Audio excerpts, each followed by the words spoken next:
Istun kivellä vieressäni stara Aleksi Laiho. Mitä Aleksi kuuluu kesään? Ihan hyvää kuuluu. No kesä on oikeastaan ollut pelkästään töitä. Että me nyt sen Jenkeissähän me piestiin menemään pari kuukautta Slayerin lämpärinä ja sit sieltä oikeastaan melkein suoraan Wackeniin ja sitten sieltä melkein suoraan tänne. Eli ei tässä nyt ole mitään lomaa kyllä hirveästi päässyt pitämään. Ehkä vielä joskus. Haudassa voi sitten lomailla. Slayerin kanssa kiertäminen on aivan... I just showed up. You did? CKY played yesterday. How are you? I'm fabulous. CKY played in Finland for the first time, and then he... Can you watch there, please? We are filming. Oh yeah. Say Well, hi to Katso. Alexi had a CKY sticker on his guitar one day, so then I told my brother's band that he had a Say sticker. something cool to the camera. Say something cool. Well, fucking Alexi's Are here. you into Alexi? That's the whole reason why I'm here right now. Oh. Alright. I'll leave you guys alone, but You come gonna and be say hi. around? You know? Huh? You gonna be around? I'll be right here. Alright, cool dude. See you later. Niin, Aika juhlatulella. Slayerin kanssa kiertäminen on varmasti ollut yksi todella mielenpainuva. Kerro jotain Slayerin tyyppien kanssa kiertämisestä. No siis... Mulla on pakko sanoa, että se oli varmaan hienoin rundi, mitä me ollaan koskaan tehty.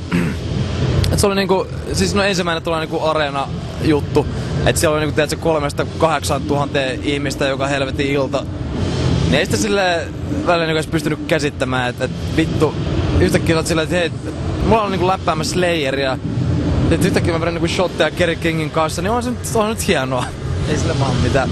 Onko he tosi synkkiä tyyppejä? Slayerin kitaristi on pitänyt teepaitaa, jossa lukee I just hang myself. No se on varmaan toi Jeff Hanneman.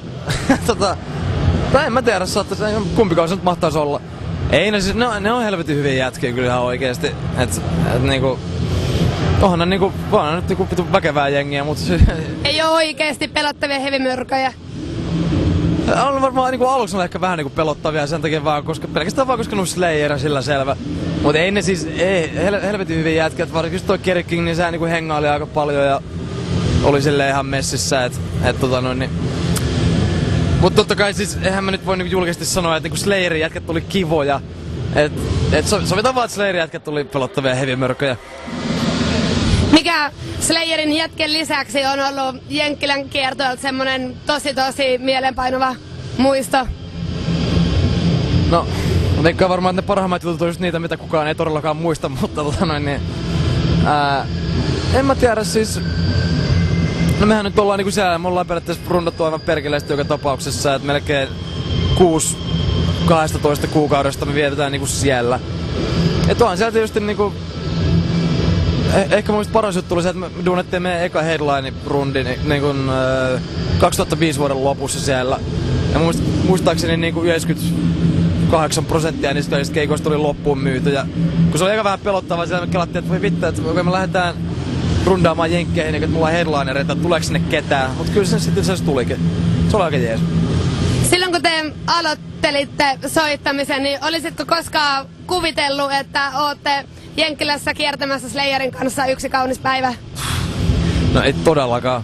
Silleen, että niinku, ehkä just niinku olisi osannut haaveilla, että ehkä niinku näkee Slayerin livenä vielä joku päivä, mutta niinku eihän me silloin, siis no siis silloin kun me oltiin niinku saatu meidän ekan levy duunattua, niin me kelattiin, että okei, no jos me saatais myytyä 1000 kappaletta tätä silleen maailmanlaajuisesti, niin me oltais niinku tyytyväisiä.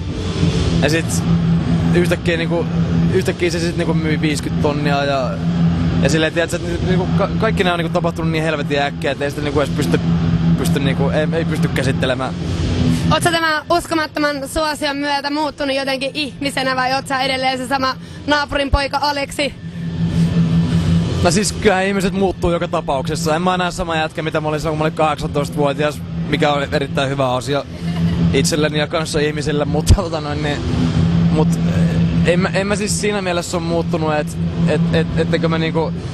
En mä niinku edelleenkään kelaa itteeni minä helvetin rockistarona silleen, että en mä oo edelleenkään niinku silleen kenenkään yläpuolella siis niinku omasta näkökulmastani siis silleen, että totta helvetissä ihmiset muuttuu ja siis ihmiset muuttuu niinku sen mukaan, että miten elämä menee ja mitä tulee tehtyä ja silleen, että en varmasti olisi samanlainen henkilö kuin mä oon nyt, jos mä en niinku soittais missään bändissä.